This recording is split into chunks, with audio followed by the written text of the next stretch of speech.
Bonjour, bonjour et bienvenue à notre revue mensuelle de l'actualité d'Amérique latine. Alors ce mois-ci, encore une fois, une actualité très chargée. Vous allez voir, il s'est passé beaucoup de choses qu'on va analyser, décortiquer, et puis ça va vous permettre d'avoir un point de vue, un autre point de vue que les médias dominants. Alors là, même, je vais régénérer mon slogan, un point de vue tout court, parce que les médias parlent malheureusement très très peu de ce continent qui est pourtant riche en événements, en révolte populaire, un laboratoire politique. Donc là, il s'est passé énormément de choses ce mois-ci, vous allez voir. Alors je m'étais engagé le mois dernier à faire des entretiens et puis une partie spéciale sur les Caraïbes et notamment Haïti, Cuba. Alors vous m'excusez, on va passer ça pour une prochaine revue mensuelle. Je suis aussi en train de travailler pour faire une revue mensuelle particulière sur les gros ports de l'Amérique latine, enfin le commerce maritime et fluvial, pour le dire d'une autre façon. C'est très intéressant, surtout dans ce monde multipolaire naissant. Voilà. Donc aujourd'hui, on va décortiquer l'actualité chargée de ce mois-ci en Amérique latine. Alors je rappelle avant tout que nous allons fêter en France, à Bordeaux, les 5 ans du site lesdeuxrives.info. Ça sera donc à Bordeaux le 27 juin 2025, vendredi 27 juin, et nous organiserons une conférence sur le thème l'Amérique latine entre Israël et la Palestine. Voilà, comment se situe l'Amérique latine, quelles sont les ingérences d'Israël en Amérique latine, quels sont les liens qu'a tissé la Palestine au sein des peuples latino-américains, un sujet passionnant, d'actualité, et puis, alors là, pour le coup, pour vous permettre de vous donner un point de vue non occidental sur le conflit au Proche-Orient. Donc ça sera à Bordeaux, le 27 juin 2025, à 18h30, dans la salle de l'Université populaire de Bordeaux, 14 rue des Douves. On vous attend, notez-le dans votre agenda. Et si vous habitez un peu loin de Bordeaux, eh bien, passez-le à vos amis bordelais, girondins, et faites tourner l'invitation, bien entendu. Ça sera le 5e conférence anniversaire des Deux Rives avec le gâteau offert. Voilà. Alors, on sera avec Maurice Lemoine, Myriam Laribi, qui est journaliste, qui a écrit un livre Sigil Humanité, les médias, le génocide et Gaza, et puis Gloria Vergès, qui est la représentante de l'association France-Amérique latine de la Gironde. Voilà, on vous attend. Petite page de pub fermée. Je remercie aussi tous les donateurs. Un merci collectif, évidemment. Et puis j'invite à tous ceux qui nous regardent à nous soutenir, d'aller sur le site lesdeuxrives.info, de cliquer sur Soutenez-nous et de faire un don dans la mesure de vos moyens. Voilà, ça nous sert évidemment à faire des petits reportages en Amérique latine, ça nous sert pour ces entretiens, des entretiens sur l'actualité de l'Amérique latine, ça nous sert aussi à faire nos revues mensuelles. Voilà, donc par avance, je vous remercie, et à tous ceux qui ont déjà donné, bien évidemment, merci à vous. Voilà, je finis mon introduction avec un petit message, une petite dédicace, comme on dit, à Jamel de Cali et à Philippe de Quito pour leur goût vestimentaire. Voilà, j'en ai tenu compte. Merci les gars. Voilà, on commence tout de suite. Alors, comme je vous dis que c'était chargé, on va parler ce mois-ci du Salvador. On va parler du Venezuela, on va parler alors toujours des États-Unis, hein, sur quelle est la relation de Donald Trump avec l'Amérique latine, parce qu'il se passe beaucoup de choses à Washington sur ce thème-là. On va parler rapidement du Pérou, de la Colombie, on va parler de l'Équateur, de l'Uruguay, de la Bolivie aussi, et puis du sommet CELAC-Chine. La CELAC, c'est la communauté des États latino-américains et caribéens, qui regroupe tous les États du Mexique jusqu'à l'Argentine et tous les États de la Caraïbe, et qui se sont réunis avec les Chinois. Voilà, donc nous allons analyser tout cela. On commence, alors je ne vous l'ai pas dit, mais on commence petit cadeau, petite cerise sur le gâteau. On commence par la cerise avant de manger le gâteau. ce qui est assez commun d'ailleurs. Vous me direz dans les commentaires si vous commencez par manger la cerise sur la forêt noire ou la forêt noire avant la cerise, vous réservez la cerise. Nous, on commence par la cerise, et la cerise, c'est Macron et l'Amérique latine, puisque le président français a eu des rencontres, alors a rencontré la présidente du Pérou et le président de l'Équateur. Alors la présidente du Pérou, c'est un échange téléphonique, le président de l'Équateur, il s'est déplacé à Paris. Alors déjà, ça s'est fait à quelques jours, toutes ces rencontres, à quelques jours d'avoir rencontré le chef d'Al-Qaïda en Syrie. Et donc on a un pays qui se gargarise des droits de l'homme, de la lutte contre la criminalité, de la liberté d'expression, etc. Et puis qui se réunit. Alors Al-Qaïda, on n'en parlera pas ici, hein, c'est pas le sujet. Mais pour ce qui est de l'Amérique latine, on rappelle que la présidente de facto au Pérou, Dina Boluarte, s'est imposée par un coup d'État parlementaire. Elle n'a été élue par personne. Évidemment, les Péruviens n'ont pas été contents, ils se sont fait déposséder de la personne pour laquelle ils avaient voté, et ils voient que les perdants sont en train de confisquer le pouvoir, donc ils ont manifesté massivement pendant 3 mois. Dina Boluarte a fait passer en Conseil des ministres un état d'urgence dans lequel elle autorise les forces armées à traiter les manifestants comme des terroristes. Donc, c'est-à-dire que les gilets jaunes ou les syndicalistes qui manifestent contre la retraite sont traités comme les frères Kouachi. Et au Pérou, c'est ce qui s'est passé. L'armée ou la police a tiré dans le tas, donc ça a fait 60 morts, ça a fait 1200 blessés qui sont pour la plupart handicapés à vie, 1800 personnes passées sous justice, mis en examen juste pour être allées manifester, et puis depuis, effectivement, la voix du peuple, la voix démocratique du peuple n'est absolument pas prise en compte.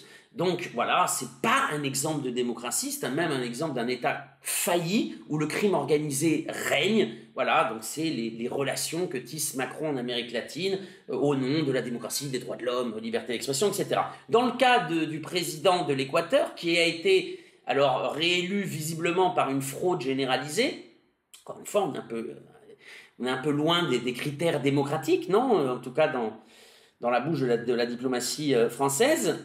Alors, ce qu'il faut savoir, c'est que l'Équateur, depuis plusieurs années, une dizaine d'années, est devenu un narco-État. Un narco-État qui a été permis par la confluence entre des secteurs économiques, notamment financiers, bancaires, et les secteurs de l'agro-exportation qui permettent d'exporter la cocaïne dans les cargaisons, notamment de bananes. Or, il se trouve que l'ancien président Lasso était lui-même banquier, donc impliqué finalement dans le blanchiment de l'argent de la drogue, et puis l'actuel, qui a été réélu donc, dans des conditions plus que douteuses, est lui-même issu de la plus grande famille de producteurs et exportateurs de bananes. Donc, on est là, voilà les relations que tisse la France en Amérique latine. Alors, pour Macron, la relation avec Noboa est une alliance du futur au service des peuples et de la planète, des trains peut-être aussi, et de la préservation des trésors des Galapagos. Alors ça, c'est rigolo parce qu'il faudrait dire au président français que le régime équatorien a offert les Galapagos comme base militaire aux États-Unis. Donc la préservation des trésors des Galapagos, voilà, c'est devenu une base militaire maritime des États-Unis. Et puis, la France s'engage à lutter contre le narcotrafic, avec une des personnes qui est au cœur du problème du narcotrafic en Équateur. Je ne suis pas sûr que cela portera ses fruits. Alors, par contre, Noboa, lui, en a profité de sa visite en France pour se réunir avec Édouard de Rothschild à Paris. Donc, on se demande d'ailleurs si la réunion avec Macron n'était pas une réunion d'entremetteurs pour aller dans des réunions plus sérieuses par la suite. Ça, seul l'avenir nous le dira. Voilà. Troisième point pour en finir avec les relations de Macron en Amérique latine, une petite news que j'ai chopée dans des revues militaires. La France a fait don au Guyana. Alors le Guyana, c'est une ancienne colonie britannique qui est aujourd'hui en conflit ouvert avec le Venezuela pour des questions de gisements pétroliers, voilà, sur un territoire qui appartenait historiquement au Venezuela et qui a été volé par les Britanniques, puis conservé par le Guyana une fois indépendant. Donc c'est un très vieux conflit, je crois qu'on en a parlé, vous pouvez aller voir dans les archives des deux rives, y compris sur cette chaîne YouTube. C'est un thème qu'on a déjà traité, le conflit avec le Guyana, sauf que depuis quelques années, il y a des bases d'entraînement militaire au Guyana pour former des mercenaires pour aller combattre au Venezuela, comme cela a été révélé en 2019 et 2020. Et puis le conflit en fait, entre le Guyana et le Venezuela est alimenté par Exxon, qui exploite les gisements pétroliers et qui pousse les deux pays finalement à s'affronter, l'idée étant que le Guyana se convertisse, devienne le Koweït du Venezuela pour précipiter une intervention militaire contre ce pays. Et donc, dans ce contexte-là, eh ben, on a la France qui fait don de 40 caméras thermiques de vision nocturne, mais du renforcement ainsi de la coopération militaire avec le Guyana. Alors on se demande pourquoi. Hein, c'est pas un territoire qui est historiquement lié, c'est un territoire anglo-saxon par son histoire et caribéen depuis son indépendance. Voilà. Là encore, l'avenir nous dira pourquoi la France fait don de matériel militaire au Guyana. On finit avec les aventures de Macron en Amérique latine, au pays de l'oreille cassée, pour passer au Salvador. Alors, Salvador, on va toucher 2 points. D'une part, le rapt de migrants vénézuéliens et la promesse de campagne de Nayib Bukele, qui avait inauguré son 2e mandat en promettant des améliorations économiques. Alors, premièrement, le rapt de migrants, nous rappelons que les USA, le premier voyage officiel du secrétaire d'État Marco Rubio, avait été en Amérique centrale pour, on va dire, mettre les colonies au pas. Et donc, il était allé au Guatemala, au Costa Rica, au Salvador, au Panama et en République dominicaine. Et il leur avait rappelé, grosso modo, hein, leurs obligations, on va dire, avec la métropole, si je peux m'exprimer dans un champ lexical colonial. Mais c'est exactement ça. Hein. De fait, le Panama était sorti des routes de la soie juste après ce voyage. Donc, il avait intimé au Panama, soit c'est les Chinois, soit c'est nous. Donc, le Panama s'était tiré une balle dans le pied pour continuer à être une colonie des États-Unis. Et tous ces pays, en fait, deviennent un peu je dirais le territoire dépotoir de tout ce que ne veut pas les États-Unis. Donc aujourd'hui, c'est des migrants. Demain, ça sera peut-être des déchets nucléaires ou on verra. Toujours est-il que les pays que je viens de citer reçoivent des migrants. Alors, qu'est-ce qu'ils en font après? Je n'en sais rien. Mais ils reçoivent les migrants que les États-Unis ne veulent plus sur leur sol. Alors, des migrants de toute nationalité. Hein, on se rappelle que le président du Costa Rica avait été très content de recevoir des migrants du Kazakhstan, d'Inde, etc. Dans le cas du Salvador, les migrants, on sait ce qu'il en fait, puisqu'il les met dans les prisons de haute sécurité, notamment dans la fameuse Sécote, grande prison construite par Bukele pour résoudre le problème des maras, du crime organisé au Salvador. Et donc, 252 migrants vénézuéliens ont été déportés des États-Unis aux Sécotes salvadoriens, dans les prisons de haute sécurité, parce qu'ils seraient supposément membres d'un gang, Tren de Aragua, d'un gang vénézuélien. Oui, mais là, il y a un problème, en fait, c'est qu'ils n'ont été jugés, pour la plupart, ils n'ont pas été jugés aux États-Unis, et bien sûr, ils n'ont pas été jugés au Salvador. Donc, il y a peut-être des criminels dans le groupe, mais la plupart sont innocents. On a pu voir par la suite des membres de la famille montrer, preuve à l'appui, par exemple, qu'il y avait, par exemple, un coiffeur qui a été raflé aux États-Unis, et sous le prétexte d'avoir des tatouages, non, eh bien, il est considéré comme un gang parce que les gangs salvadoriens ont des tatouages. Donc là, on est dans l'illégalité la plus totale. Par ailleurs, nous n'avons absolument pas entendu la Commission des droits de l'homme de l'ONU, qui est plutôt active pour dénoncer les crimes supposés ou non dans des pays adversaires de Washington. Là, on ne l'a pas entendu. Complètement muette. Alors, le troisième acte, c'est que Bukele a essayé de faire du chantage à Nicolás Maduro pour faire libérer des politiciens d'opposition qui avaient été emprisonnés pour tentative de putsch, pour faire un échange de prisonniers. C'est-à-dire des innocents emprisonnés sur le territoire salvadorien, échangés par des personnes qui ont été jugées et déclarées coupables au Venezuela. Donc évidemment, il s'agit d'un chantage, on prend des innocents, on les met en prison, on fait du chantage. Le Venezuela n'a pas donné de réponse directe à Bukele. Nous verrons par la suite ce qu'il se passe avec les migrants. Deuxième point, l'économie du Salvador. Alors pourquoi parler de l'économie du Salvador? Parce qu'il y a eu des rapports qui ne sont pas très encourageants du FMI et de la Banque mondiale. Alors rappelons que Bukele est au pouvoir donc depuis 2019, qu'il l'a rappelé aussi dans un entretien que nous avions fait avec Régis de Castelnau. Il ne s'agit pas de nier l'action de Bukele contre le crime organisé. Ce problème-là, il l'a résolu au Salvador, il n'y a aucun problème. Les gens sont très contents d'ailleurs de ne plus être rackettés par la mafia, de pouvoir sortir dans la rue, de pouvoir récupérer finalement l'accès au domaine public, à la vie publique, et ce qu'ils n'avaient pu parce que le crime organisé avait mis la main sur le Salvador. Donc là-dessus, évidemment, il n'y a absolument rien à dire. Enfin, si, il y a quand même quelque chose à dire. C'est que le territoire du Salvador, c'est la moitié de la Bretagne. D'accord? Donc c'est très petit. Et puis en plus, il y a une grande partie du Salvador, la moitié, un petit peu moins de la moitié, qui sont des montagnes, où il n'y a pas de crime organisé. Non, le crime organisé se concentre dans les villes. Donc en fait, on a un territoire qui serait équivalent plus ou moins au quart de la Bretagne. Et donc Bukele a envoyé toute l'armée le nettoyer. Ça a pris 2 ans, voilà, il a réussi, très bien. Ce modèle est inexportable. Donc c'est en grande partie dû à la taille du Salvador. Voilà. Et après, à l'action politique de Bukele, etc., il n'y a aucun problème là-dessus. Donc ça, il a réussi.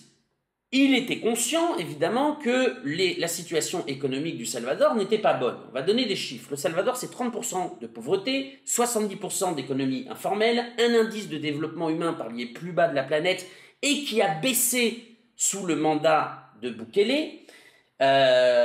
C'est aussi un pays où l'insécurité alimentaire a le plus augmenté ces dernières années. Donc les personnes ont faim. 42% des Salvadoriens, quasiment une personne sur 2, n'a pas accès au tout à l'égout. Et dans les campagnes, plus de 50%, plus de la moitié des Salvadoriens, dans le milieu rural, n'ont pas accès à l'eau potable. Donc là, on a le Moyen-Âge. Voilà. Et Bukele avait dit, bon ben voilà, ça sera l'objectif de mon deuxième mandat, résoudre les problèmes économiques. Oui, mais résoudre les problèmes économiques pour un libéral, c'est-à-dire que résoudre la sécurité, tout le monde est d'accord. À part évidemment les gangs. Mais sinon, tout le monde est d'accord. Autant la bourgeoisie que les classes populaires, qui sont les premières à souffrir, soit dit en passant, sont tous d'accord pour éradiquer le crime organisé. Là, il va falloir faire des choix.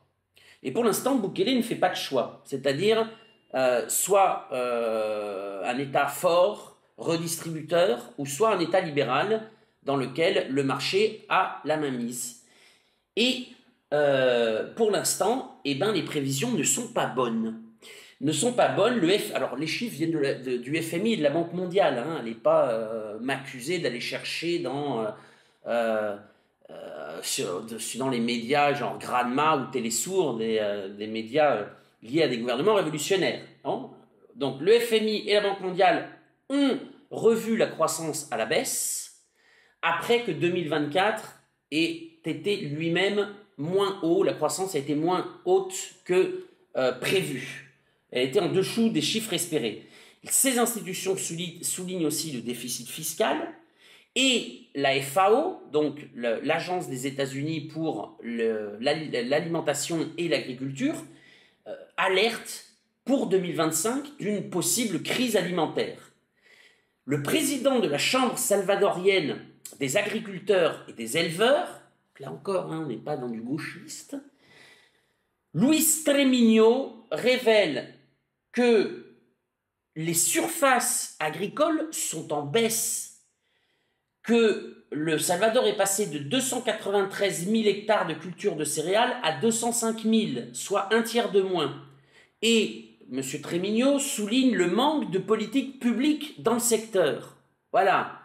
Donc là, on voit bien qu'il y a peut-être une incohérence du modèle de Bukele et que résoudre la sécurité, kidnapper des migrants et faire du chantage avec les pays de la région avec lesquels il ne sympathise pas n'est pas suffisant pour maintenir son peuple hors de l'eau et avoir de bons résultats. Donc nous verrons dans le futur aussi si la popularité de Bukele arrivera à se maintenir, parce que les gens vont s'habituer à la tranquillité sociale, c'est-à-dire qu'il n'y a plus de crime organisé, mais en revanche, ils vont avoir de nouvelles demandes. Et la nouvelle demande, ça va être la faim, pouvoir manger, pour avoir des services publics de qualité, éducation, santé, pour avoir des infrastructures. Parce que quand M. Tremino dit, et il souligne le manque de politique publique dans le secteur agricole, eh ben c'est des infrastructures pour pouvoir transporter la nourriture, c'est de l'assistance technique aux agriculteurs, c'est des prêts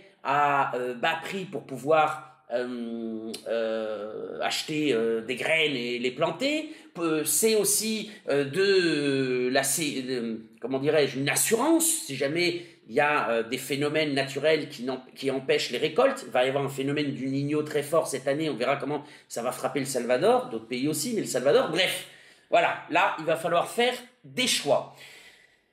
Voilà, alors je continue sans transition, puisque j'ai parlé du rapt des migrants vénézuéliens, je vais aller sur le Venezuela. Venezuela, actualité très riche aussi encore, je dirais presque comme toujours, hein, il y a toujours une très forte actualité sur le Venezuela. Je vais commencer par un chiffre que j'ai récupéré dans une étude qui m'a paru intéressant. À cause du blocus, donc blocus criminel fait par les États-Unis, et qui a eu comme conséquence la migration de plusieurs millions de Vénézuéliens, hein, entre 4 et 5 millions de Vénézuéliens qui ont quitté le pays parce que les conditions de vie avaient fortement baissé, parce que précisément, comme avait dit à son moment John Bolton, qui était conseiller de la sécurité de Donald Trump durant son premier mandat, qu'est-ce que font les États-Unis au Venezuela avec le blocus? Eh bien, ils font comme Dark Vador dans Star Wars quand il étrangle lentement quelqu'un. Voilà, à cause de cet étranglement, il y a eu plusieurs millions de travailleurs qui sont partis. Et donc, écoutez bien le chiffre, parce que ça c'est important, se sont en cumulé 55,3 millions d'années de scolarité qui sont partis. Et ça, c'est quelque chose qu'on voit dans des pays assez racistes comme le Pérou ou le Chili. Beaucoup de Péruviens ou de Chiliens se moquent des Vénézuéliens qui font des petits boulots, taxis ou répartisseurs d'aliments, parce que ils leur disent, oui, mais moi, au Venezuela, j'étais ingénieur, j'étais professeur de musique, j'étais, etc., etc. Et ils se moquent, et c'est pour ça que tu as fini taxi. Eh ben oui, parce qu'au Venezuela, il y avait un très haut pourcentage de personnes avec des diplômes d'éducation supérieure. Je rappelle tout de même que avant que les États-Unis ne fassent le blocus contre le Venezuela, c'était, je crois, 5 millions de Vénézuéliens qui étudiaient à l'université. C'était quasiment un tiers des Vénézuéliens qui étudiaient à l'université. C'était des chiffres gigantesques. Donc voilà, toutes ces années de scolarité sont parties en fumée et le Venezuela doit former de nouveaux cerveaux. C'est pour ça d'ailleurs que la récupération est lente. Voilà, la déclaration. On a eu le chiffre, on a la déclaration. Alors, la déclaration, elle est du secrétaire à l'énergie du gouvernement Trump qui, dans une interview récemment, a déclaré « Le gouvernement Trump utilisera toute la force des USA pour provoquer un changement de politique au Venezuela. » Bon, voilà, ceux qui pensent que le gouvernement Trump peut on va dire, baisser la garde impérialiste, eh bien, évidemment, il n'en est rien, et particulièrement en Amérique latine. Alors, ça n'empêche pas, évidemment, le Venezuela de diversifier sa diplomatie, comme de diversifier, ou d'essayer de diversifier ses clients, ses partenaires économiques. Et donc, Nicolás Maduro, donc, à l'invitation de Vladimir Poutine, s'est rendu aux commémorations pour les 80 ans de la victoire contre le nazisme. Et on a profité pour faire toute une série de réunions bilatérales avec des chefs d'État qui étaient présents sur place. Alors, j'aime beaucoup cette photo. Elle exprime beaucoup de choses, je trouve. Nicolás Maduro s'est réuni avec son homologue Ibrahim Traoré. Et donc, sur la photo, si vous regardez bien, on sent là, juste au-dessus, planer les regards bienveillants de Hugo Chavez et de Thomas Sankara. Parce que je pense que les deux leaders historiques de ces deux pays révolutionnaires auraient été évidemment très fiers que leurs successeurs se rencontrent et fassent des accords, notamment des accords en ce qui concerne l'éducation, la science et la technologie, la défense, la protection civile, la sécurité intérieure, l'agriculture et l'énergie. Voilà, renforcement des liens entre le Burkina Faso et le Venezuela, et au-delà de ça, évidemment, renforcement des liens avec deux pays révolutionnaires d'Afrique et d'Amérique latine pour la construction d'un monde multipolaire. De même, Nicolás Maduro s'est réuni avec son homologue du Kazakhstan. Alors là, par contre, la relation n'est pas neuve. Il y avait déjà des relations, notamment dans le domaine de l'énergie, du pétrole et du gaz. Il y avait des relations entre le Venezuela et le Kazakhstan. Ces relations sont donc approfondies avec cette réunion bilatérale. Le président du Venezuela a rencontré bien évidemment son homologue cubain, Miguel Díaz-Canel. Alors là, ce n'était pas dans une réunion bilatérale. Bon, il y a tout un suivi et une très forte relation bilatérale entre les deux pays, de toute manière. Ils auront rendu hommage à Fidel Castro à Moscou. Voilà. Intéressant aussi, Nicolás Maduro s'est réuni avec le patriarche Cyril de l'Église orthodoxe. Une rencontre, on va dire, plus basée sous le signe de la spiritualité et dans laquelle Nicolás Maduro a parlé évidemment de la naissance du monde multipolaire. Alors, ça aussi, c'est plutôt marrant. Ce n'était pas une relation bilatérale, mais les deux hommes se sont rencontrés et ont longuement échangé. Nicolás Maduro a discuté avec Ramzan Kadyrov. Voilà, visiblement, les relations sont au beau fixe entre les deux hommes. Voilà, si jamais... peut-être qu'il y aurait des échanges et des coopérations militaires, nous verrons, mais en tout cas là, rien n'a filtré, hein, c'était une relation qui n'était pas officielle, je vais dire. Et les deux accords. Alors une autre rencontre, là aussi on peut mettre des photos, mais ce n'était pas une réunion bilatérale. Nicolás Maduro a discuté longuement avec Xi Jinping, le président chinois, au cours d'une réunion bilatérale dans laquelle Xi a fait remarquer que la Chine et le Venezuela avaient forgé une amitié en fer forgé au milieu de la situation internationale changeante. Et le président chinois a même considéré que le développement des relations avec le Venezuela était de caractère stratégique et sur le long terme. Et puis, hop, deuxième cerise, la rencontre et la signature d'un accord stratégique intégral sur 10 ans entre le Venezuela et la Russie, donc signé par Nicolás Maduro et Vladimir Poutine, donc qui met les relations diplomatiques et la coopération entre les deux pays à un stade jamais atteint dans leur histoire et à un niveau que peu de pays dans le monde ont souscrit avec la Russie. De fait, il n'y a que 3 pays, la Chine, l'Iran, la Corée du Nord et maintenant le Venezuela qui ont un accord stratégique intégral avec la Russie. Alors évidemment, là ça touche absolument tous les points. hein, de la coopération possible et imaginable, avec évidemment des points particuliers, des accords particuliers dans le domaine militaire, économique, énergétique, technologique, politique. D'ailleurs, politique, la Russie a réaffirmé son soutien au Venezuela pour que ce pays rentre enfin dans le groupe BRICS+. On se rappelle que le Venezuela devait rentrer dans le groupe BRICS+, lors du dernier sommet des BRICS à Kazan, et le Brésil s'y était opposé. Nous verrons si le Brésil maintient cette ligne lors du prochain sommet BRICS qui aura lieu au Brésil. D'ailleurs, nous verrons. En tout cas, je vous ai dit que Nicolas Maduro avait rencontré beaucoup de chefs d'État durant la commémoration des 80 ans de la victoire sur le nazisme. En tout cas, il n'a pas rencontré le président Lula qui était lui aussi présent, ou en tout cas pas officiellement. Alors, deuxième point sur le Venezuela, eh ben, c'est l'ordre, ou plutôt la révocation de la licence qui permettait à Chevron, entreprise états-unienne, d'exploiter et de commercialiser du pétrole vénézuélien, arrive à terme le 15 mai. Voilà, donc Chevron ne peut plus, à partir du 15 mai, exploiter le pétrole et commercialiser le pétrole vénézuélien. Alors, Nicolas Maduro l'avait déjà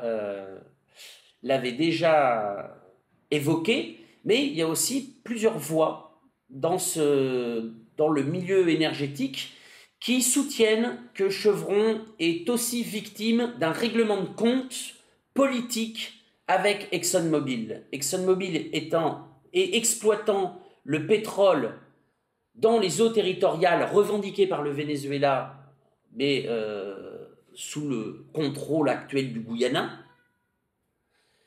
et ça serait finalement une guerre entre multinationales du pétrole, puisque le Chevron exploité au Venezuela, ExxonMobil à côté, et que ça serait un règlement de compte des multinationales du pétrole états-uniennes avec leurs différents contacts au sein du spectre politique états-unien. Voilà, puisque Chevron a exploité, sous le mandat de Biden, a exploité le pétrole vénézuélien. Donc, évidemment, ce n'est pas une bonne nouvelle pour Chevron. Alors, ce n'est pas une bonne nouvelle non plus pour le Venezuela, hein, parce que déjà, les mesures, que ce soit les droits de douane particuliers ou alors justement le fait que Chevron s'en aille, ça a fait redémarrer une inflation qui était contenue jusqu'alors, et ça a un peu tari le secteur économique. Le dollar est reparti à la hausse, donc il y a une conséquence sur les choix opérés par les gouvernements états-uniens, sur le blocus états-unien. Mais par contre, il va y avoir des conséquences géopolitiques, c'est que le Venezuela va se tourner de plus en plus vers le monde multipolaire, et puis en ce qui concerne le pétrole, vers la Chine. Alors pas directement, non, parce que la Chine n'a peut-être pas envie d'aller défier directement les États-Unis et d'aller de détourner le blocus officiellement, hein. Elle est déjà dans la guerre commerciale avec les États-Unis, c'est pas pour rajouter un problème de plus. En revanche, elle achète, hein, la Chine est le premier acheteur pour l'instant du pétrole vénézuélien, en passant par divers intermédiaires très compliqués pour détourner le blocus, et visiblement, on devrait continuer sur cette voie-là. Donc, c'est pas forcément non plus une très bonne nouvelle pour les États-Unis, parce que je rappelle que plusieurs raffineries, notamment au Texas, avaient été construites pendant des années pour raffiner spécialement le pétrole extra lourd du Venezuela. Donc là, c'est un peu la géopolitique qui s'impose à la rationalité économique. Et dans le cas présent, c'est le secteur des fanatiques qui a remporté, avec à leur tête, on va dire, il n'y a pas que lui, mais le secrétaire d'État Marco Rubio, Mauricio Claver-Carone, l'envoyé spécial du département d'État pour l'Amérique latine, non, toute cette faction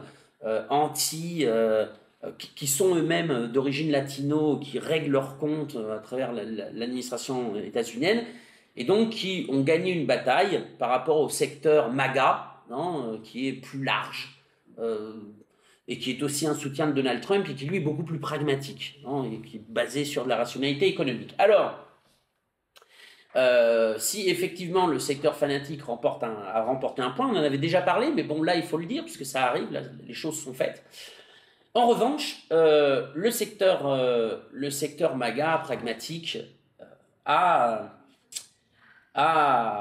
dû négocier avec Nicolás Maduro. Pourquoi? Eh bien, figurez-vous que dans les rapts de migrants, donc vénézuéliens, il y a eu une affaire qui a particulièrement commotionné l'opinion publique vénézuélienne. C'est l'affaire de la petite Maïkélis. Maïkélis, elle a 5 ans, si je ne m'abuse. Sa maman a été déportée au Venezuela et son papa a été déporté dans les prisons de haute sécurité du Salvador. Alors là, pour le coup, son papa, il est innocent par rapport aux enquêtes, aux investigations qui ont été faites. C'est pas du tout un membre du crime organisé. Toujours est-il que Vénézuélien tatoué dans les prisons de haute sécurité du Salvador. La maman au Venezuela, mais la petite fille qui est née aux États-Unis est états-unienne. Donc, elle restait aux États-Unis. Et donc, le Venezuela a dit, mais non, c'est pas possible. Donc, alors là, par contre, ça a commotionné toute la société vénézuélienne, peu importe s'ils sont opposants ou chavistes. Et le gouvernement bolivarien en a fait un totem. Nous allons ramener la petite Maïkélis. Et donc, il y a eu une négociation pour, grosso modo, les termes sont un peu crus, mais nous libérons les personnes qui avaient participé à une tentative de putsch au lendemain des élections présidentielles du 28 juillet, et pour ces 5 personnes qui s'étaient réfugiées à l'ambassade d'Argentine, nous les libérons et vous nous redonnez la petite Maïkélis. Alors, c'est ce qui s'est passé, mais évidemment, l'opposition a essayé de faire passer ça pour essayer de semer la zizanie, essayer de faire passer ça pour une victoire propre, alors qu'elle n'a pas du tout son mot à dire là-dedans. Donc, ils se sont inventés, évidemment, ça fait pas du tout, c'est pas du tout un bon point pour les fanatiques aux États-Unis et leurs correspondants vénézuéliens, non? Donc, ils se sont inventés l'opération Guacamaya. L'opération Guacamaya, ça aurait été qu'un groupe, on ne sait pas trop, de militaires peut-être états-uniens serait allé délivrer dans la nuit les personnes qui étaient à l'ambassade d'Argentine et les aurait ramenées immédiatement aux États-Unis. Le secrétaire d'État, Marco Rubio, chef de file des fanatiques, a même tweeté dans ce sens en disant nous avons réussi l'opération de secours des personnes séquestrées dans l'ambassade, etc. Maria Corina Machado parlait d'opération Guacamaya. Les influenceurs et les médias proches de l'opposition disent une grande défaite pour Diosdado Cabello et puis pour Maduro. Diosdado Cabello, qui est le ministre de l'Intérieur, est une personne très importante au sein du chavisme, que Maduro aurait appris ça alors qu'il était en déplacement en Russie, qu'il se serait énervé contre Diosdado, que la vie politique de Diosdado est sur le point de se terminer, enfin, toute une série de bêtises qui a évidemment été repris par certains médias français, comme Courrier International. Enfin, c'est quand même ahurissant, hein. Même 25 ans après, ça me débecte de voir comment ces gens-là considèrent votre cerveau comme du fumier, hein, et qu'il faudrait vous intoxiquer en permanence en essayant même pas d'enquêter ou quoi que ce soit pour essayer de dépatouiller la vérité. On invite tous les journalistes, c'est pas la peine, même si vous aimez pas Maduro, même si vous aimez pas les deux rives, généralement on apporte un autre point de vue, mais qui se rapproche le plus de la réalité, de ce qui se passe sur le terrain, parce qu'on y est. Donc on vous invite à venir écouter et puis à essayer de modérer un peu certains de vos articles. Voilà, en ce qui concerne, évidemment, en ce qui concerne la libération des personnes qui étaient dans l'ambassade d'Argentine, c'est une négociation, évidemment le chavisme l'a dit, puis après des personnes sensées de l'opposition en ont parlé, c'était une négociation, et la petite Maïkélis, est arrivée au Venezuela et a été remise à sa mère et à sa grand-mère.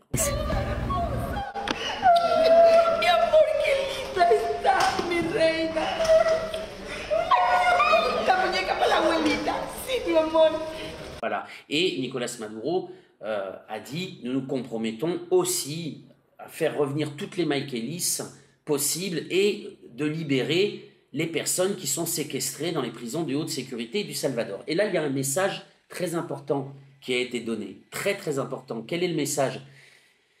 Eh bien, le message du Venezuela, c'est de dire à Bukele, qui avait posé un ultimatum à Nicolas Maduro en lui disant « Je libérerai les migrants vénézuéliens contre des prisonniers politiques, etc. » Le Venezuela lui répond « Nous ne traitons pas avec des chiens, nous traitons avec leur maître.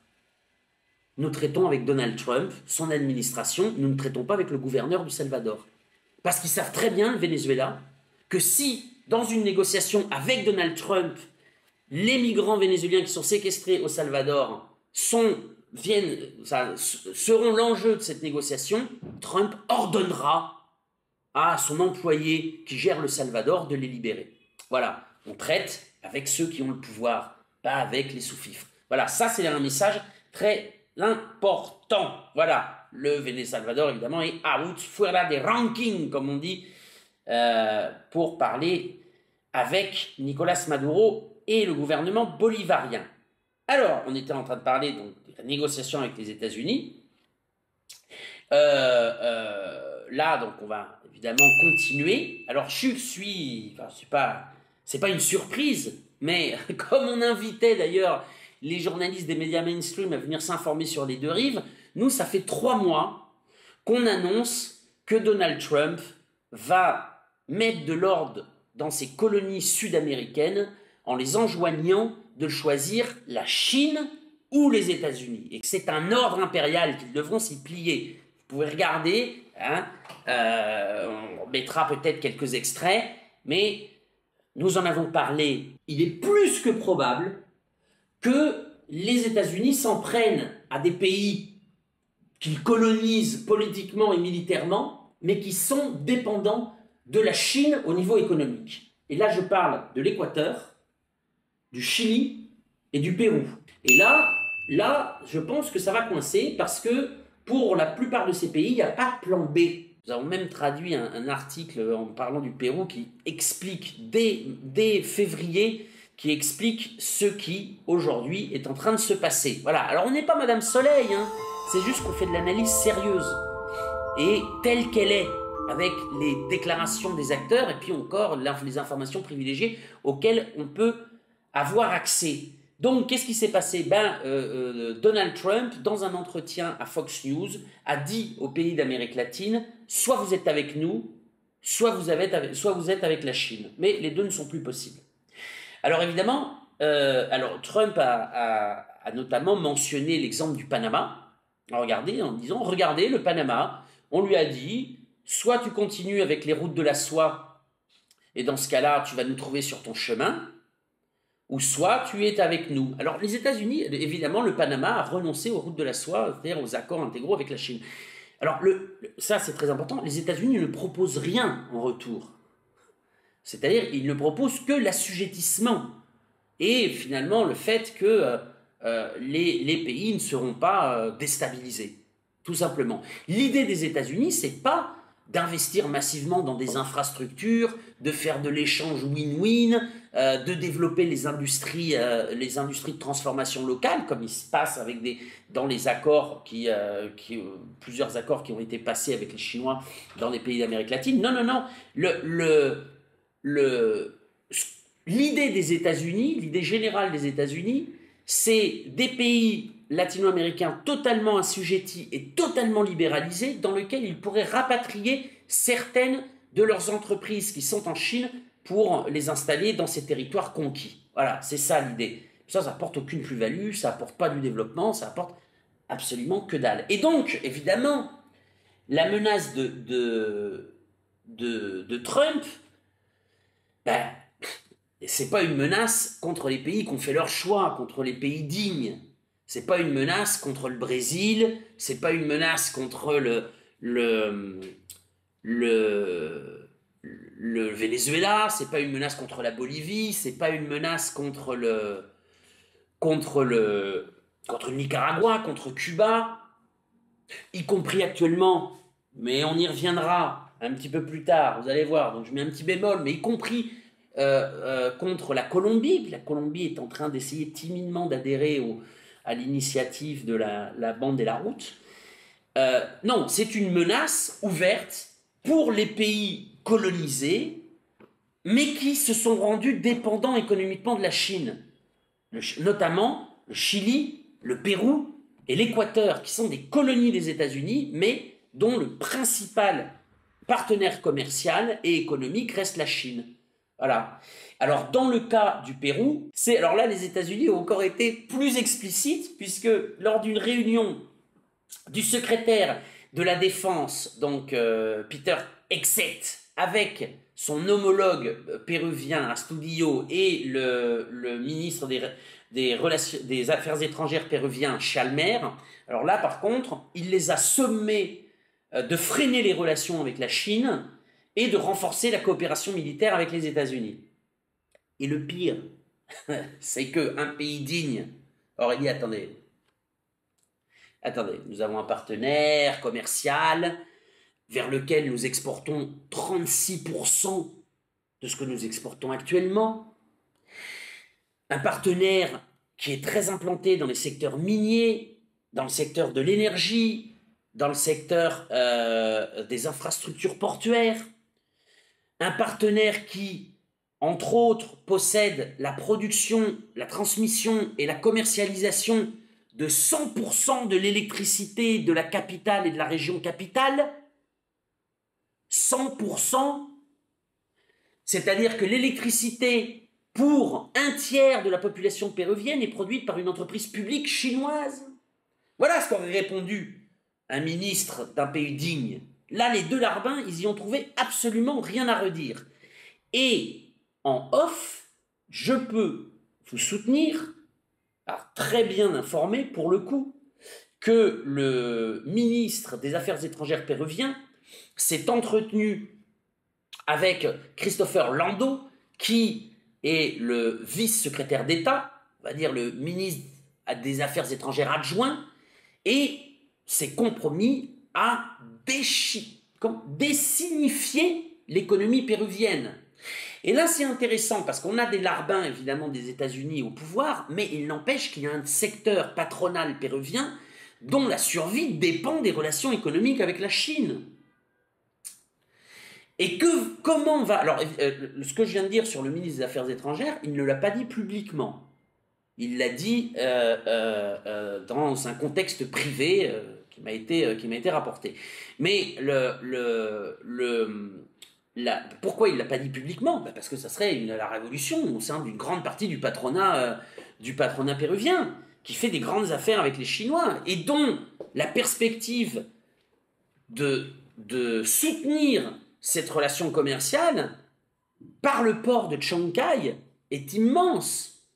Donc là, on peut assister à certaines contradictions au sein des colonies des États-Unis. Voilà. Alors, comme je dis, évidemment, ça s'applique seulement à des pays où des ministres ne relèvent pas lorsque le maître états-unien vient leur demander de faire acte de soumission. Hein, ça ne serait pas passé. Hein. On imagine mal le ministre des Affaires étrangères nicaraguayen ne rien dire après une déclaration telle de son homologue états-unien. Bon, alors, puisqu'on est toujours dans le Pérou, petite chose... hop, on change. C'est une transition, ça passe parfaitement. On change, on passe au Pérou. Alors, il y a eu un chiffre encore au Pérou. Ipsos a fait une enquête pour la popularité de Dina Boluarte. Elle arrive à 0. Attends, mais peut-être que quand elle a appelé Macron, comme on a vu là, au début de cette revue, peut-être qu'elle lui a demandé des conseils pour être aussi populaire que Macron. Hein. Elle est à 0. Alors en fait, c'est pas une surprise. Hein. Ça fait des mois qu'elle est entre 0 et 3. Donc c'est la marge d'erreur. Hein. Mais là, elle a atteint 0.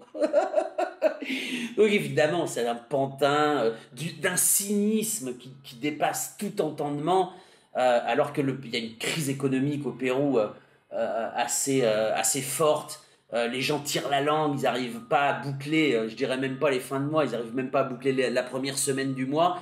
Elle s'est augmentée, elle s'est augmenté le salaire, son salaire qui est équivalent à 35 fois le salaire minimum. Hein. Euh, Elle a été dans un discours raconté que le Pérou est l'étoile économique de l'Amérique latine et que tous les pays regardent comment fait le Pérou. Alors on va donner des chiffres. Encore une fois, c'est pas des chiffres que je vais choper à la LCR, enfin au NPA, non, ou à la France Insoumise. C'est des chiffres qui viennent de l'ONU pour la plupart. Le Pérou, c'est 52% de la population qui vit en insécurité alimentaire et qui ne mangent pas à leur faim, selon la FAO, l'Organisation des Nations Unies pour l'alimentation et l'agriculture. 52%. Quand vous croisez des Péruviens dans la rue, il y en a 1 sur 2 qui a faim. Okay. Le Pérou, c'est 75% de travail informel qui ne sont couverts par aucune convention sociale, qui ne sont couverts par aucune sécurité sociale. 74% selon les chiffres de l'OIT, Organisation internationale du travail. 3 travailleurs péruviens sur 4 n'ont aucune couverture sociale et vivent au jour le jour. Le Pérou, selon l'UNICEF, c'est 43% des enfants de 0 à 3 ans qui souffrent d'anémie. Un gamin sur 2. Donc évidemment, quand vous êtes péruvien, que vous vivez dans cette situation-là et que vous entendez une personne qui est arrivée au pouvoir par la force dire que le Pérou est l'étoile économique de l'Amérique latine, je dirais de manière un peu triviale que ça fout les boules. Donc ça explique aussi les 0% de popularité, non? Bon, évidemment, bon, je pense personnellement, on va s'avancer aussi ici, tiens, comme ça, on pourra ressortir les entretiens comme cela, la revue mensuelle de mai 2025 quand cela arrivera, mais je pense que le destin manifeste de la dame qui occupe actuellement la présidence, c'est la prison. D'une part parce que tous les présidents péruviens ont terminé en prison depuis les années 2000, même 90 si on compte Fujimori. La plupart pour corruption et pour atteinte aux droits de l'homme.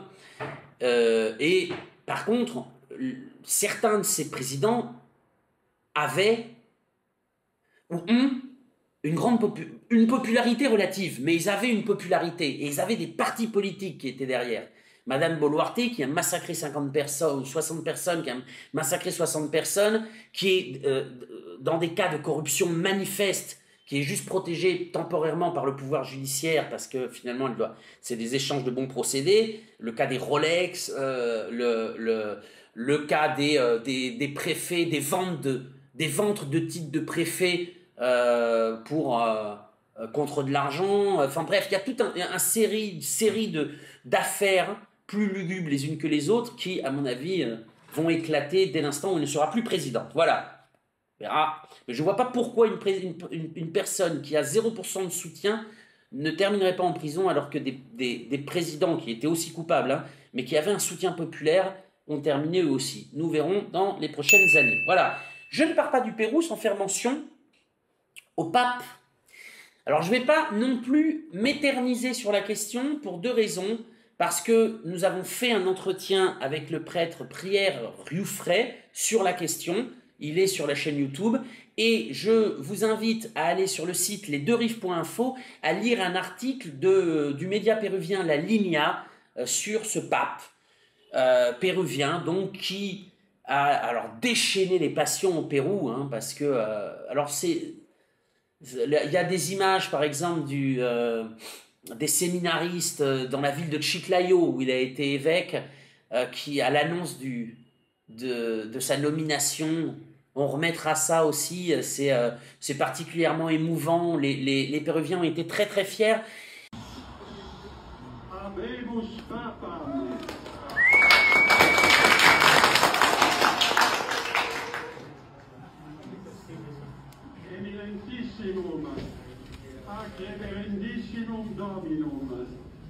Dominum Robertum Franciscum, Ecclesiae, Cardinalem Rebos.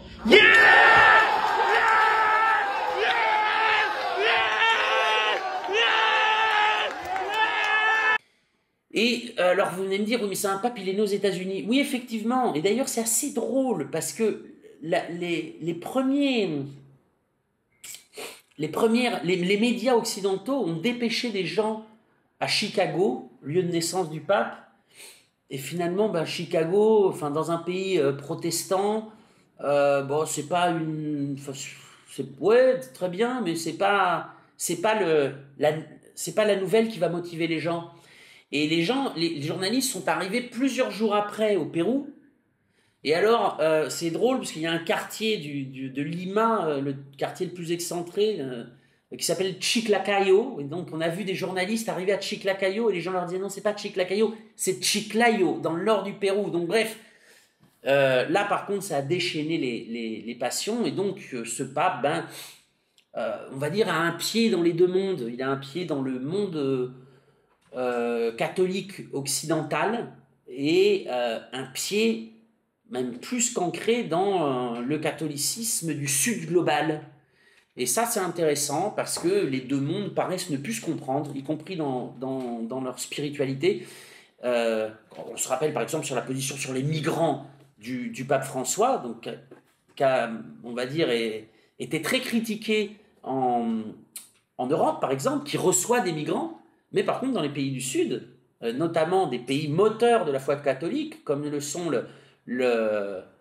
l'Afrique ou l'Amérique latine, ben là, évidemment, ça a un autre écho, puisque c'est des pays de migration. Donc, on va voir si... Alors, il va y avoir certainement une certaine continuité, mais on va voir ce que va faire ce pape. Voilà, j'en ai dit un mot, parce que effectivement, ici au Pérou, alors je rappelle que Robert Prévost a la nationalité péruvienne. Hein. Il a la nationalité états-unienne, mais il a aussi la nationalité péruvienne. Il a le passeport péruvien. Voilà. Voilà, c'était pour dire un petit mot sur ce pape du Sud global, ce pape péruvien. Alors, quelques temps après les menaces des États-Unis contre les pays d'Amérique latine, en les sommant de choisir entre la Chine et Washington, eh bien, s'est tenue à Pékin la rencontre entre la communauté des États latino-américains et caribéens et la Chine. Alors, pour le fait, il y avait tous les ministres des Affaires étrangères, membres de la CELAC, qui étaient présents, plus le président brésilien, le président chilien et le président colombien, qui est le président pro-tempore de la CELAC. Et donc, ils se sont réunis avec la Chine donc, pour essayer d'approfondir les liens entre le continent latino-américain et la Chine. Et donc, ça a été un succès, hein, cette rencontre. La Chine s'est compromis à renforcer les liens et notamment dans les 2 années qui viennent, à faire plus de 100 projets de coopération, 20 mesures de soutien au développement des pays latino-américains et 5 projets, enfin sur les 3 ans qui viennent, la Chine a lancé 5 projets avec les pays de la CELAC, un programme de solidarité pour renforcer les liens politiques et multilatéraux, un programme de développement orienté à développer les infrastructures des pays latino-américains en matière routes, énergie, mines, télécommunications, intelligence artificielle, etc.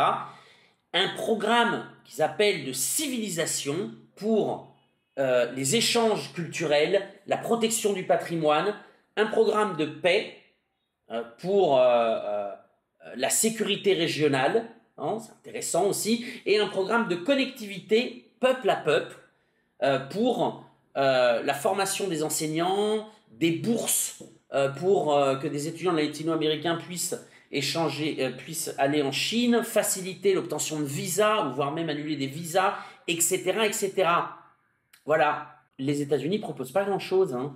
aux pays latino-américains, à part l'assujettissement total. Voilà, là on est dans une contradiction. Hein. On est dans une contradiction. Alors effectivement, hein, ça marche hein, aussi, l'assujettissement, on vient de le voir dans le cas du Pérou. Comment ça va évoluer? La Chine est très active, et pourtant, le continent latino-américain, c'est la dernière de leurs préoccupations. Hein, l'Asie du Sud-Est, l'Asie, l'Afrique et d'autres régions du monde viennent avant l'Amérique latine en matière de préoccupation des Chinois. Pourtant, il y a ces projets-là. Et évidemment, les Chinois espèrent aussi trouver une Amérique latine plutôt unie autour de ces projets. Et pour l'instant, là, ça pêche un peu. C'est pas le cas parce que y a toute une élite politique, économique, culturelle qui se pense occidentale et qui se pense assujettie à Washington ou au modèle de développement colonial qui a été implanté pendant des années. Donc là, c'est aux latinos de résoudre ces contradictions cognitives et culturelles qui permettront peut-être l'intégration régionale et le commerce ou les échanges en tout cas avec l'Asie, parce qu'avec la Chine évidemment dans un premier temps et puis avec l'Asie dans un deuxième. Donc une grande réunion de la CELAC avec la Chine, ça c'est des points très forts, on verra comment ça va se matérialiser aussi dans les prochaines années, encore qu'on a des indices, hein, parce que la Chine a déjà investi énormément dans tous les pays d'Amérique latine. Voilà. On passe en Colombie. Pourquoi on passe en Colombie? Parce que le président Petro était à Beijing en tant que président tournant de la CELAC.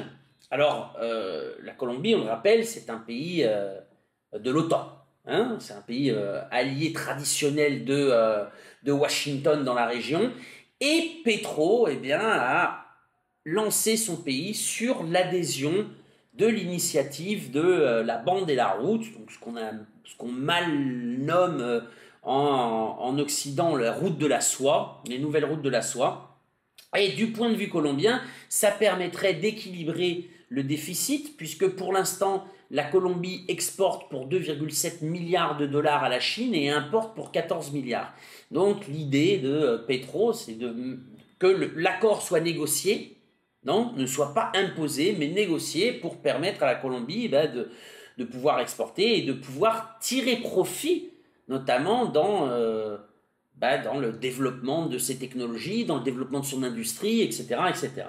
Alors, il faut mettre tout de même quelques bémols qui viennent de la Colombie. Petro, on se rappelle, n'a pas la majorité au Congrès ou au Sénat, est obligé de faire des concessions, et je dirais presque que même dans son gouvernement, il y a des secteurs qui ne lui sont pas forcément favorables. Je m'explique. Notamment au sein du ministère des Affaires étrangères. Lorsque Petro a déclaré aller en Chine et notamment mettre la Colombie sur le chemin de l'adhésion à l'initiative de la bande et la route, le ministère des Affaires étrangères a essayé de court-circuiter la présidence en faisant appel à la commission des Affaires étrangères du Sénat pour étudier le dossier, alors qu'il savait très bien que la commission des Affaires étrangères du Sénat l'aurait rejeté.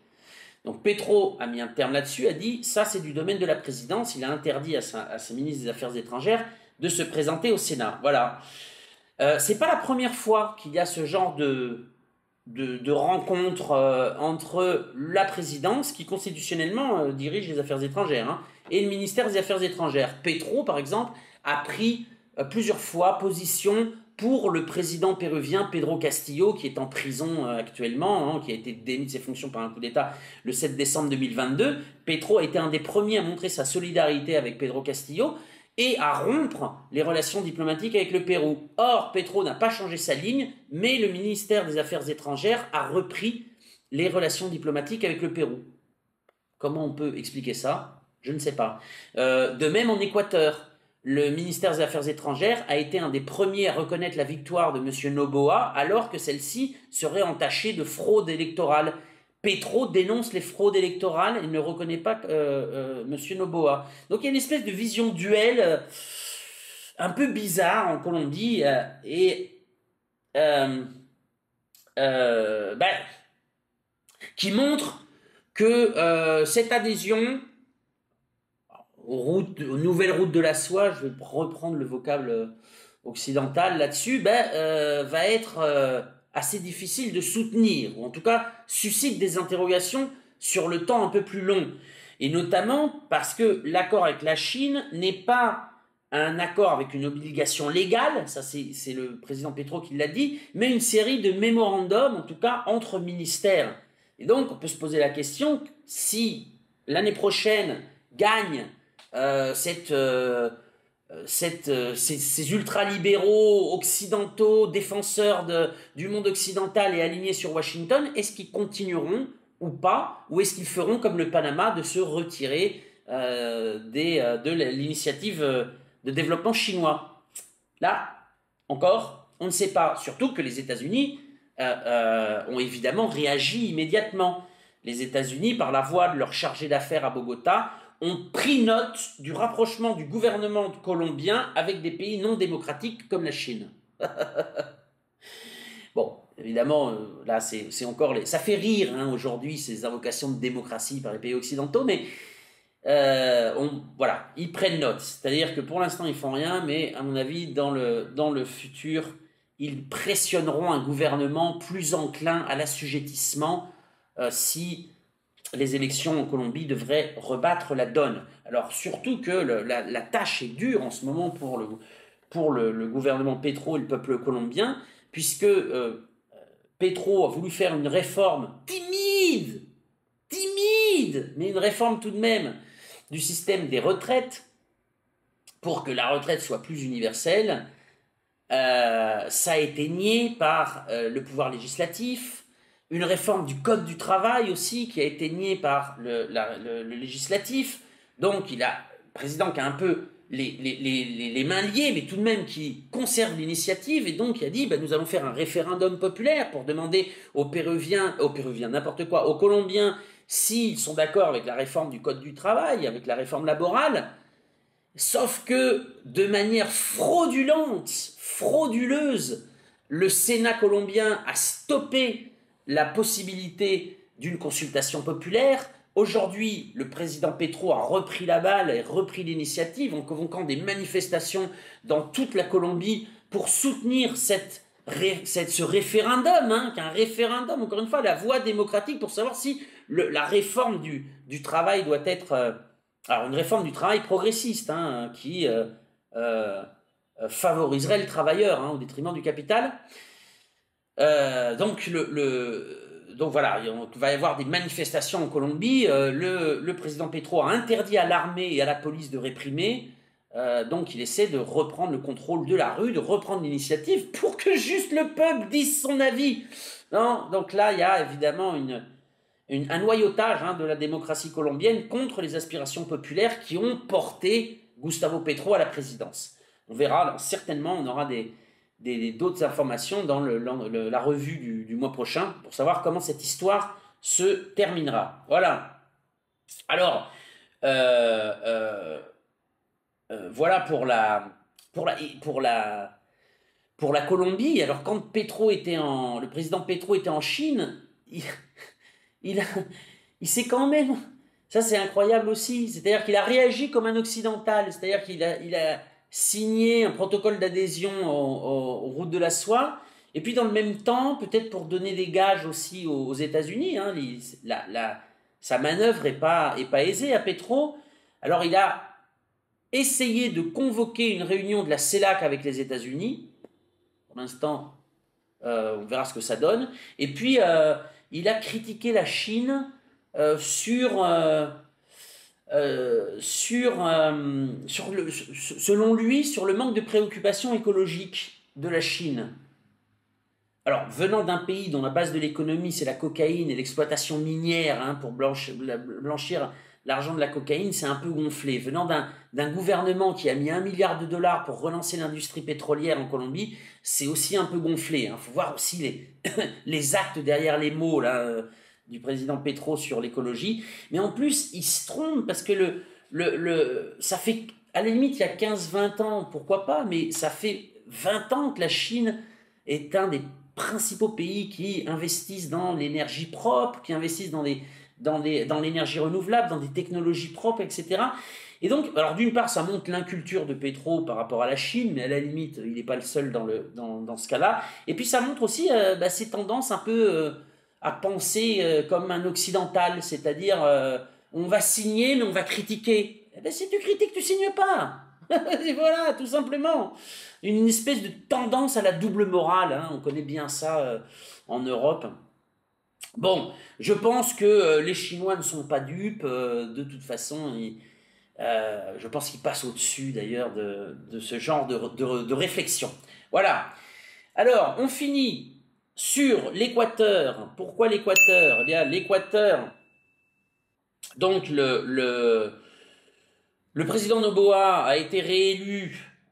Le tribunal électoral a confirmé son élection sans prendre en compte les preuves qu'avait amené la révolution citoyenne de fraude électorale.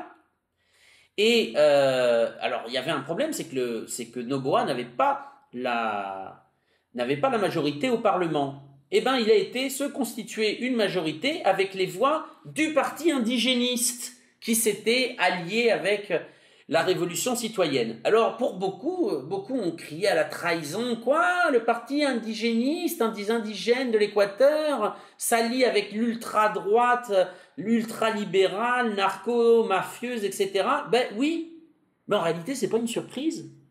Ça fait 15 ans qu'ils sont sur cette ligne. Ça fait même plus, au moins 2 décennies, que leurs principaux dirigeants ont été financés par le gouvernement des États-Unis à travers la USAID, à travers la NED. Durant le mandat de Rafael Correa, ils se sont opposés à Rafael Correa, donc, qui avait tout un programme de buen vivir, de redistribution de la richesse, qui avait mis l'Équateur sur la voie du développement. Ils se sont opposés.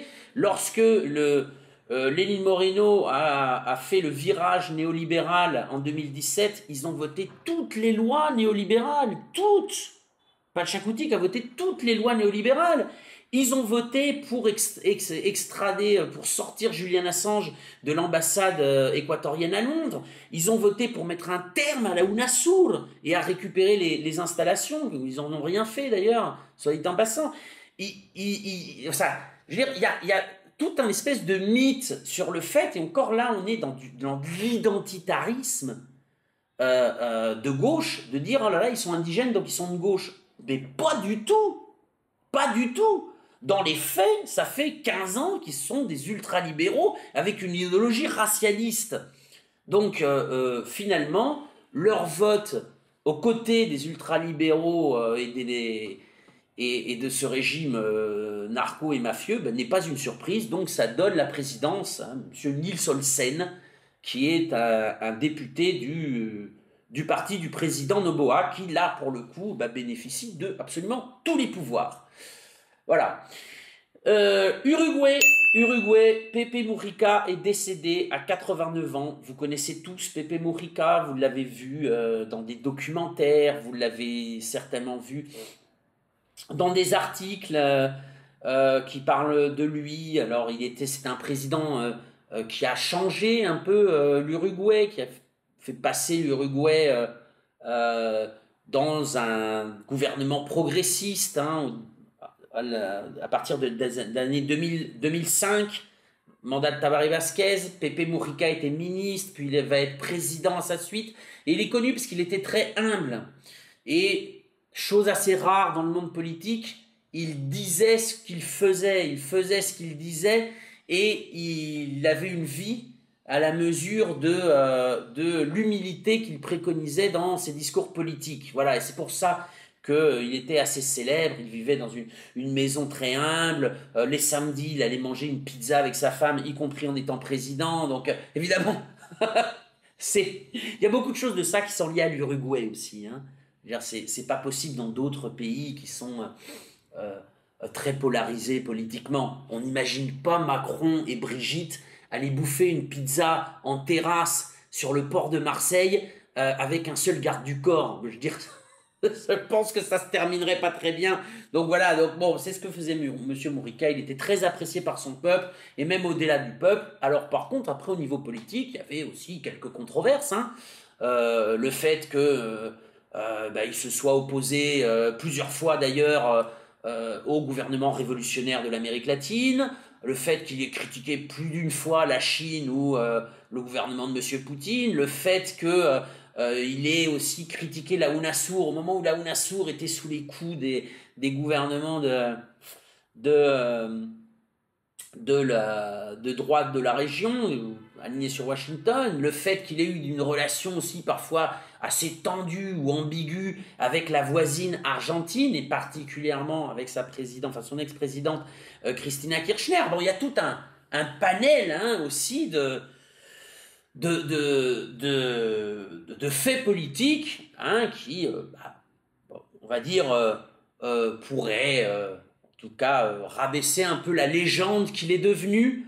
Il était très apprécié, y compris dans les milieux sociaux-démocrates et les milieux médiatiques européens, occidentaux. Donc bon, voilà. On ne retiendra pas ça, évidemment, de M. Mourika. On retiendra plutôt le président qu'il a été, on retiendra qu'il a œuvré pour un monde meilleur et pour une Amérique latine plus unie et meilleure. On ne retiendra pas qu'il ait imposé Monsieur Almagro à la tête de l'OEA. Voilà, bon vent Pépé, ça a été, c'est un des personnages mythiques que cette Amérique latine révolutionnaire sait produire et continuera certainement de produire. Voilà. Et puis, un autre personnage mythique qui, lui, est bien vivant pour le coup, c'est Evo Morales. Alors là, la situation est très tendue en Bolivie. Evo Morales, alors qui pour moi pourrait être considéré comme le Nelson Mandela bolivien. Il y a vraiment un avant et un après en Bolivie. Et il y avait une Bolivie de l'apartheid. Et Evo a rompu totalement une situation d'apartheid qui avait lieu en Bolivie avant son mandat. C'est exceptionnel ce qu'il a fait. Alors lui aussi, hein, il n'est pas exempt d'une partie sombre, comme tous. Hein. Partie sombre, pas politiquement parlant, je dirais plus quelques questionnements que on pourrait faire sur certaines parties de sa vie personnelle. Mais ça reste sa vie personnelle. Voilà. Ce n'est pas des décisions qui engagent la communauté internationale, qui engagent les Boliviens. Alors, Evo a été écarté, il avait œuvré, on se rappelle qu'il avait été écarté du pouvoir par un coup d'État en 2019, il avait soutenu l'élection de celui qui avait été son ministre de l'économie pendant 10 ans, Luis Arce, et les relations se sont tendues lors du mandat de Luis Arce, se sont tellement tendues qu'il y a même eu des secteurs du gouvernement Arce, je dis bien des secteurs du gouvernement Arce, qui avaient pour projet d'en finir, y compris avec la vie de M. Morales. Hein. Il y a eu un attentat il y a peu contre Evo Morales qui impliquait des secteurs de la police bolivienne. Donc c'est extrêmement grave ce qui se passe en Bolivie. Et Evo voudrait reconquérir le pouvoir, comme il dit, sauver la Bolivie une deuxième fois, et voulait se présenter à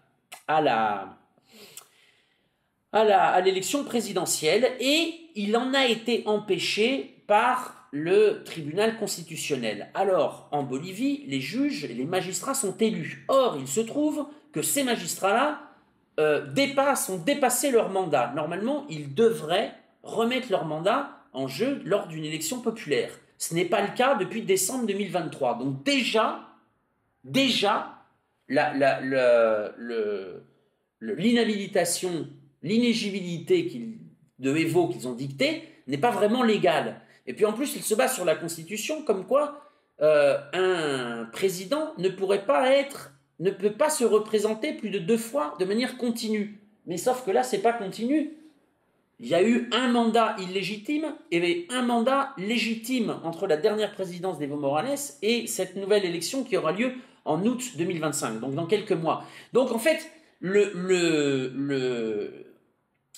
l'inéligibilité d'Evo ne tient pas debout en réalité. C'est un jugement politique qui veut l'éloigner et qui a été le confluent, évidemment, des libéraux, des ultra-libéraux alignés sur Washington, que Evo emmerde, hein, on va pas on va le dire autrement, finalement des héritiers de l'apartheid, et puis de certains secteurs qui se regroupent autour de Luis Arce. Alors vous me direz pourquoi Luis Arce ne peut pas se représenter? Parce qu'il est dans la compétition avec Dina Boluarte pour le président le moins populaire du continent, voire du monde.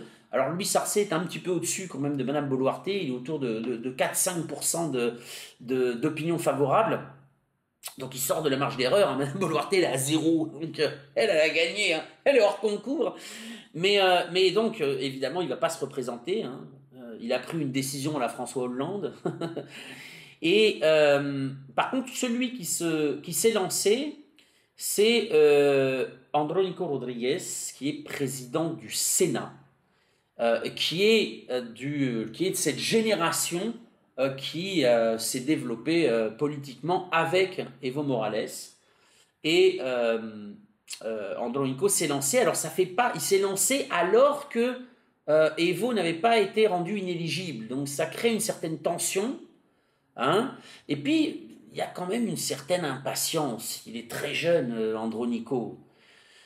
Il y a une impatience politique à vouloir remplacer le leader originel, non? Parce que Evo fait partie d'une génération qui a au moins 20 ans encore devant lui, hein.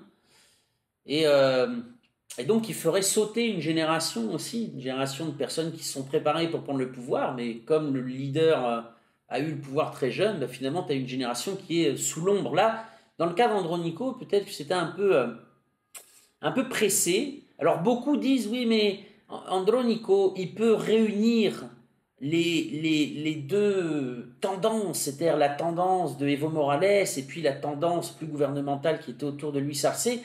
Il peut les réunir sous sa candidature. Ça, je ne sais pas. Ça, je ne sais pas. Il ne faut pas confondre ce qu'on voudrait ou ce que les gens veulent avec la réalité. J'en sais rien. Il y a beaucoup de ressentiment dans les partisans d'Evo sur la candidature un peu hâtive de Andrónico, qui l'accuse d'être un pion de Luis Arce, le président actuel. Donc il y a du ressentiment. Donc il faudra construire une certaine unité. Ça va être difficile. Qu'est-ce que va faire Evo d'ailleurs? Est-ce qu'il y a des recours possibles pour qu'il puisse se présenter ou pas? Là, visiblement, les seuls recours qu'il puisse y avoir, ça serait international, mais finalement, la Bolivie est pas... Les autorités boliviennes ne sont pas obligées d'accepter un jugement international. Ils peuvent faire traîner, ils peuvent l'accepter après l'élection, par exemple. Donc, la situation reste tendue en Bolivie. Voilà. On avait fait 2 entretiens pour essayer de montrer les points de vue des pro-Arce, des pro-Evo. Voilà, la situation est compliquée, les élections approchent et la division du camp populaire pourrait permettre aux libéraux pro-Washington de reconquérir le pouvoir. Et donc tout ça rebat les cartes, hein. Parce que je rappelle que la Bolivie, elle aussi, depuis plusieurs années, a fait des accords économiques et financiers avec la Chine, notamment pour produire des batteries de lithium en Bolivie et non plus exporter le lithium en matière brute en Chine, dans d'autres pays qui, eux, finalement industrialiseraient la matière première. Donc, est-ce que on peut avoir, hein, si le camp libéral pro-Washington reprend le pouvoir, ça peut rebattre les cartes dans la situation que je vous ai soumise, où Washington demande la soumission à ses valets sur le continent. Voilà. Je pense avoir fait le tour de l'actualité très chargée de ce mois-ci. J'espère que ça vous a plu. N'hésitez pas à mettre des likes, à des pouces bleus, à commenter. Vous pouvez aussi me demander d'aborder certains thèmes. Non, alors, il y a des thèmes qu'on traitera plus tard, hein, que j'ai pris note. Hein. Voilà. Et puis, diffusez cet entretien parce que, comme je dis toujours, l'Amérique latine est trop peu connue, trop peu débattue en Europe et particulièrement dans le monde francophone. C'est pour ça que nous existons. Ce média, lesderives.info, que nous vous invitons à soutenir en allant sur le site lesderives.info. en cliquant sur Soutenez-nous et en faisant un don à la mesure de vos moyens. Voilà, merci beaucoup et au mois prochain.